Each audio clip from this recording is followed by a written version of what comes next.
Upacara peringatan detik-detik proklamasi kemerdekaan ke-73 RI tingkat Provinsi Maluku dilaksanakan di lapangan Merdeka Ambon.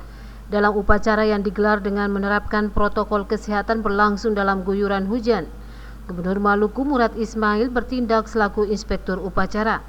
Peringatan detik-detik proklamasi kemerdekaan yang berlangsung hikmat dimulai pukul 10 waktu Indonesia Timur. Ketua DPRD Provinsi Maluku Lukiwati Muri membacakan teks proklamasi. Turut hadir dalam peringatan detik-detik proklamasi ini Forkopimda Maluku, Forkopimda Kota Ambon, pejabat sipil dan militer, tokoh masyarakat, tokoh agama, dan tokoh pemuda.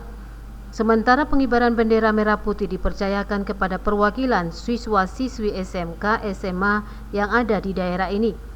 Dalam momentum peringatan Hari Kemerdekaan tahun 2021 juga dilakukan pemberian remisi kepada 940 warga binaan lembaga pemasyarakatan yang ada di Maluku. Boy Nahrum Hamjatomia melaporkan.